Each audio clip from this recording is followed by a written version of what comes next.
Bonsoir et bienvenue sur NTD Actualité. Mardi 14 février, la revue Nature a révélé que l'Organisation mondiale de la santé, l'OMS, a discrètement mis en veilleuse la deuxième phase de son enquête scientifique très attendue sur les origines de la pandémie de Covid-19. L'OMS a invoqué des difficultés persistantes concernant les tentatives de mener des études cruciales en Chine. En janvier 2021, une équipe internationale d'experts réunie par l'OMS s'est rendue à Wuhan pour tenter de trouver l'origine du virus de la Covid. En mars de la même année, l'équipe a publié un rapport décrivant 4 scénarios possibles. Celui considéré comme le plus probable étant que le SARS-CoV-2 se soit propagé des chauves-souris aux humains, éventuellement par le biais d'une espèce intermédiaire. Cette première phase de l'enquête était destinée à jeter les bases d'une deuxième phase d'études approfondies visant à déterminer exactement ce qui s'est passé en Chine et ailleurs.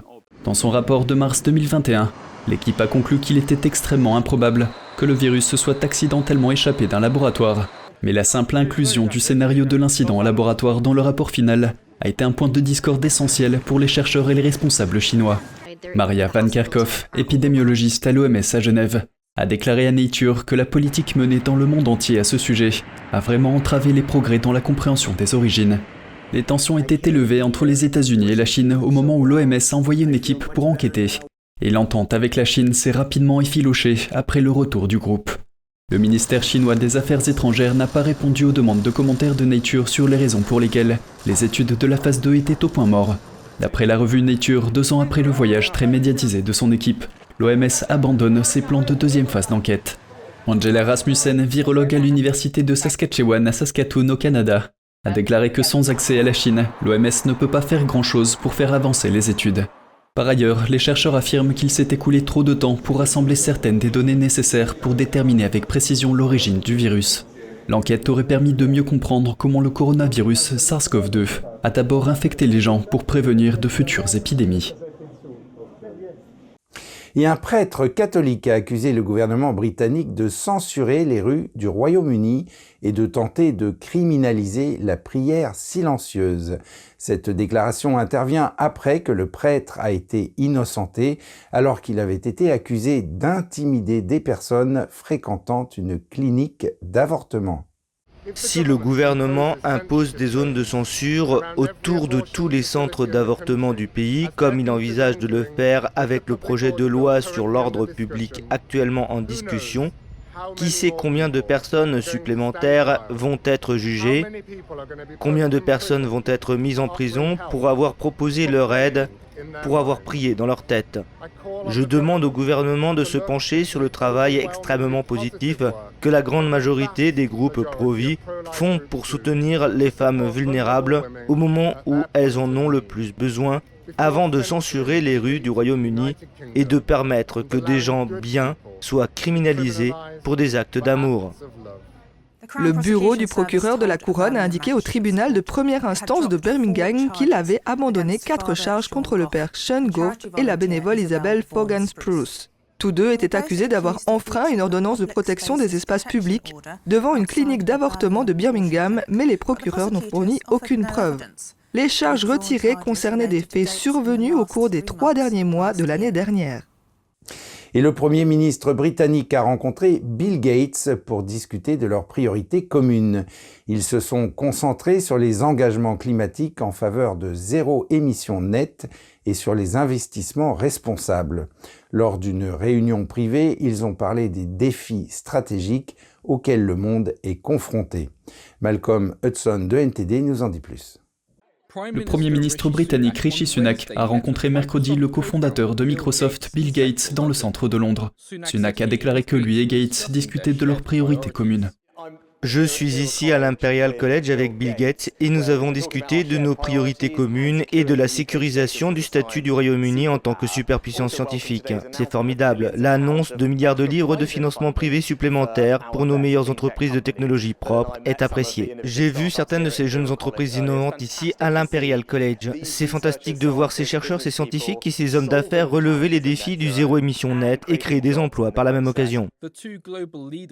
Les 2 leaders mondiaux se sont rencontrés à Cleantech for UK, une coalition visant à ouvrir la porte à une nouvelle génération de start-up de technologie verte. Elle est soutenue par plus de 6,7 milliards d'euros de fonds privés et par le programme d'énergie durable de Gates, Breakthrough Energy. Sunak a déclaré que cet investissement aiderait le Royaume-Uni à atteindre un niveau net d'émissions de gaz à effet de serre de zéro d'ici 2050 et que la visite est liée à son désir de voir plus d'innovation dans l'économie pour stimuler la croissance. Cette visite intervient après que Sunak a démantelé l'ancien ministère des Affaires, de l'Énergie et de la stratégie industrielle pour créer 3 ministères distincts pour l'innovation, la sécurité énergétique et les affaires. Sunak a ajouté que la priorité qu'il accorde à la croissance de l'économie signifie qu'il est important que la science et l'innovation soient au rendez-vous. Gates a déclaré « Le Royaume-Uni a tous les atouts pour devenir un acteur majeur de l'effort mondial visant à construire un avenir à émissions zéro. » Bien qu'il soit un activiste climatique convaincu, Gates possède 4 jets privés, un hydravion et un hélicoptère. Il a récemment déclaré à la BBC qu'il ne faisait pas partie du problème et qu'il investissait dans des technologies de capture du carbone pour compenser les émissions de sa famille. Sunak et Gates ont également eu une réunion privée sur les défis stratégiques auxquels le monde est confronté. Malcolm Hudson, NT d'actualité. Et le directeur de Project Veritas a réagi ce mercredi à la nouvelle selon laquelle le fondateur du projet, James O'Keefe, a été mis en congé. Cette information avait incité certains donateurs à envoyer une lettre de rupture. Le directeur Daniel Strack affirme que O'Keefe n'a pas été démis de ses fonctions. Un message de la société sur Twitter indique qu'il est en train de prendre des vacances bien méritées. Selon Strack, la direction continue de recueillir des commentaires sur le traitement des personnes et ajuste les processus internes pendant que O'Keefe prend une pause. Strack souligne que O'Keefe est un travailleur acharné, que les membres du conseil d'administration de Project Veritas aiment tous James. Le directeur indique que la situation n'a rien à voir avec la révélation récente de Veritas impliquant un cadre de Pfizer et affirme que le projet Veritas ne sera jamais, je cite, présenté par Pfizer. Et un fabricant d'équipements de semi-conducteurs affirme qu'un ancien employé basé en Chine a volé des données appartenant à l'entreprise. Ce vol présumé intervient alors que les pays renforcent les restrictions sur le développement des puces chinoises. ASML déclare qu'elle stocke des informations sur ces systèmes dans un registre interne et qu'elle a constaté une violation des données. La société n'a pas donné de détails sur le type d'informations volées, mais a indiqué que la violation pourrait avoir enfreint les contrôles à l'exportation. L'entreprise néerlandaise emploie environ 1500 personnes en Chine. Ce n'est pas la première fois qu'elle accuse des personnes en Chine d'avoir volé sa propriété intellectuelle. ASML est l'un des rares fabricants d'équipements nécessaires à la fabrication de puces à semi-conducteurs de moyenne et haute gamme, et pour certains équipements, c'est le seul fabricant. Ces dernières semaines, d'autres pays ont rejoint les États-Unis pour restreindre l'accès de la Chine aux équipements de fabrication de puces. L'inflation frappe les pays du monde entier. Et en Argentine, le taux d'inflation annuel s'approche des 100%. La flambée des prix affecte désormais le budget de la population.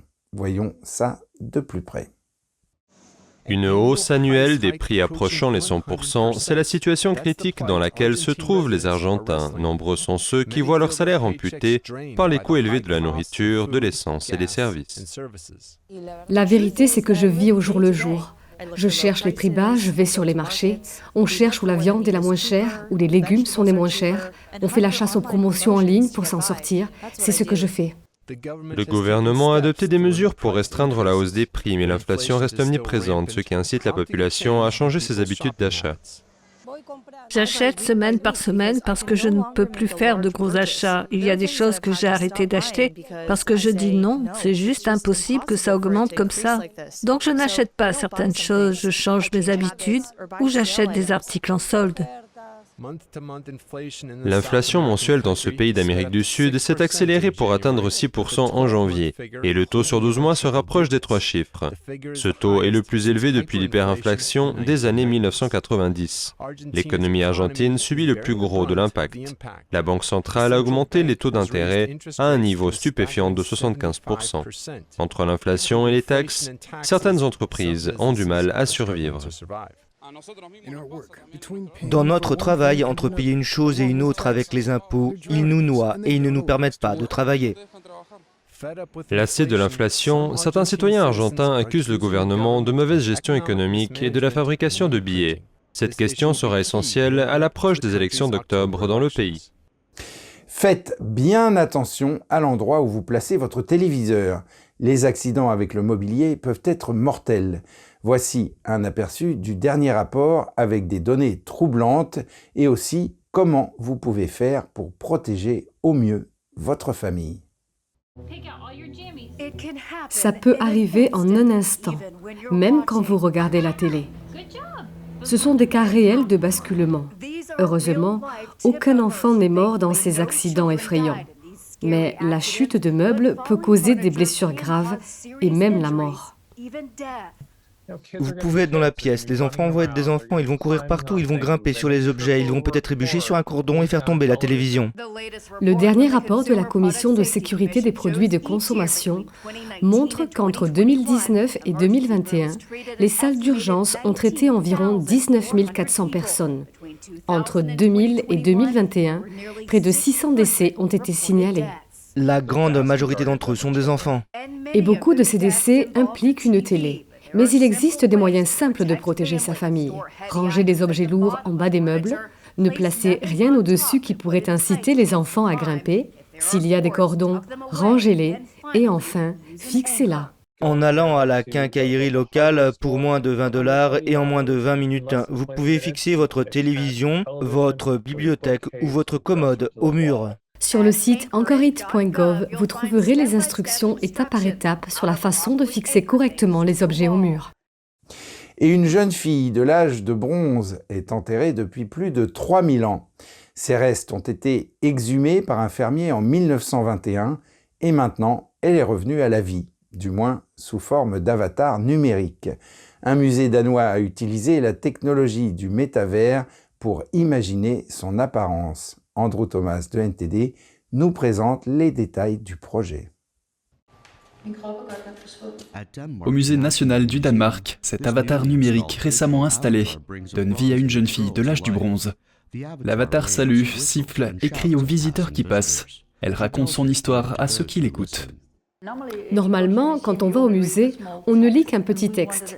Mais nous voulions que nos visiteurs puissent en savoir plus sur Edvardspigen. Elle est très importante au Danemark. C'est l'un de nos trésors nationaux, pourrait-on dire. Alors que ses os se sont complètement décomposés, les archéologues ont découvert des cheveux, de la peau, des ongles, des vêtements, l'émail de ses dents et un peu de matière cérébrale. Son petit corps a laissé une empreinte sur la peau de vache sur laquelle il reposait. Grâce à ces indices, les experts ont pu dresser un portrait de la jeune fille, âgée entre 16 et 18 ans. Ce qui est intéressant pour moi, c'est que la technologie est étonnante. Mais le plus étonnant, c'est le reste d'Edvardspigen. Donc à mon avis, la chose la plus importante est que nous utilisions la technologie pour regarder la vraie Edvardspigen. Les artistes ont utilisé la plateforme MetaHuman d'Unreal Engine. Cette technologie est utilisée dans des jeux vidéo comme Fortnite et des films comme Star Wars.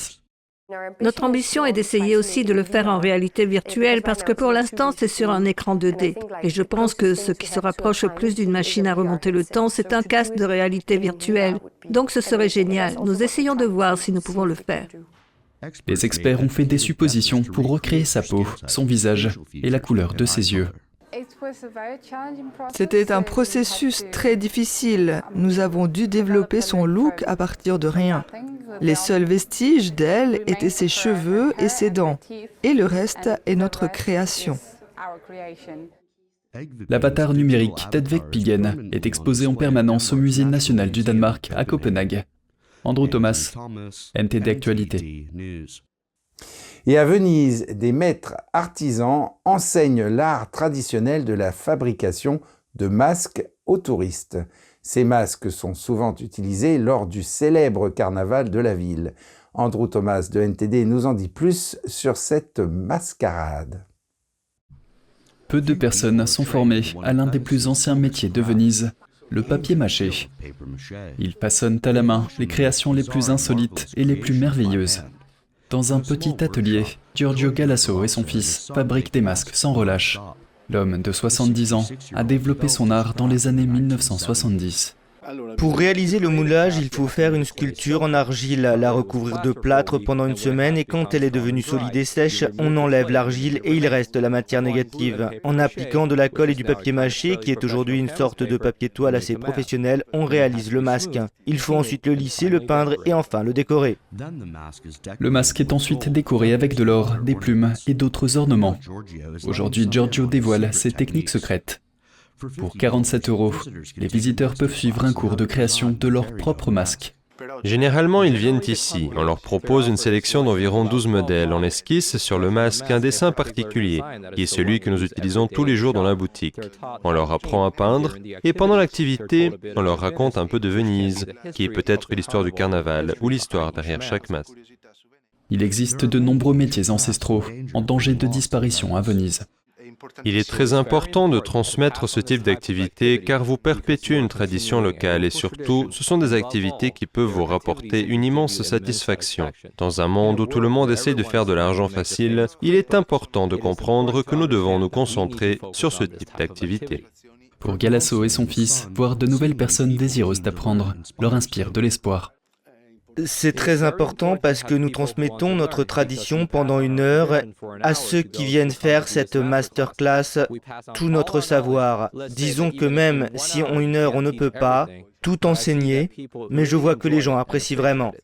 Le carnaval de Venise est une tradition millénaire et l'un des festivals de rue les plus célèbres au monde. La célébration est déjà en cours et se poursuivra jusqu'au 21 février. Andrew Thomas, NTD News. Et la célèbre compagnie de danse classique chinoise Shenyun Performing Arts s'est arrêtée au Palais des Congrès de Tours pour 3 représentations le week-end dernier. Basée à New York, Shenyun est en pleine 17e saison de spectacle avec une toute nouvelle programmation. Les artistes se sont donnés pour mission de faire revivre l'âme des 5000 ans de culture et d'histoire de la Chine ancestrale à travers des tableaux dansés. Écoutons ce que le public de la cité tourangelle en a pensé. C'est impeccable.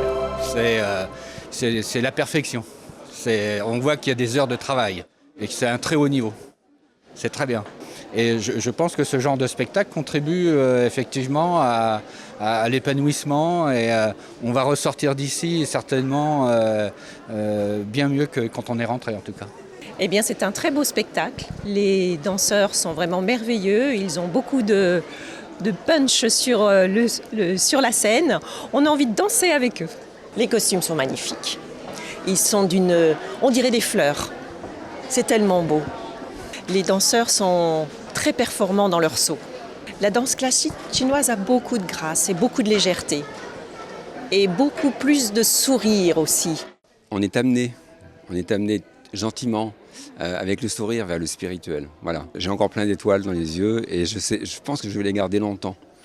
J'ai souri pendant tout le spectacle. C'était quelque chose d'incroyable, quoi. Je ne sais pas quoi dire. Il n'y a pas de qualificatifs qui sont suffisamment forts pour qualifier ce type de spectacle. Le spectacle Shenyun, c'est l'illustration parfaite de ce qui nous unit au divin et que la réponse à ce que l'on vit actuellement, aux difficultés de notre vie moderne, tout ça, sont à trouver en nous qui sommes la représentation de notre divin. Et il faut juste retrouver notre divin qui est en nous et tout ira mieux après. J'ai senti beaucoup dans la colonne vertébrale des frissons. Il y a des passages de spectacle et là je sentais vraiment, moi je l'appelle mon je suis, et je sentais vraiment que c'était des beaux messages et que ça résonnait en moi, quoi. Dans la Chine ancienne, les artistes étaient connectés au divin et ce spectacle fait renaître cette tradition. Vraiment, j'ai eu plein de frissons parce que pour moi c'était un beau message spirituel, comme quoi c'est ce que je crois, qu'avant d'être un être humain, on est un esprit.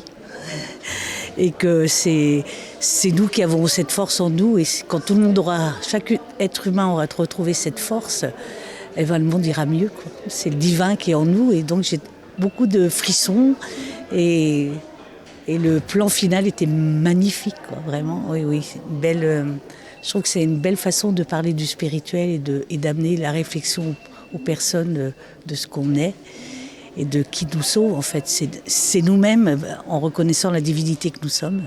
Ça nourrit l'esprit que l'on est, ça nous nourrit nos cellules, tout à l'intérieur du corps. Voilà. Depuis le Palais des Congrès de Tours, NTD Actualité. Actuellement, la compagnie Shenyun se produit au Palais des Congrès de Paris et a fait salle comble dès sa première représentation dans la capitale le 14 février. Des représentations y sont prévues jusqu'à dimanche, puis les artistes prendront la route pour Nantes, prochaine étape de leur tournée française. Et c'est la fin de ce journal. Merci de l'avoir suivi. On se retrouve lundi à 20h pour une nouvelle édition. D'ici là, je vous souhaite à toutes et à tous et au nom de toute l'équipe un excellent week-end et une très bonne soirée sur NTD.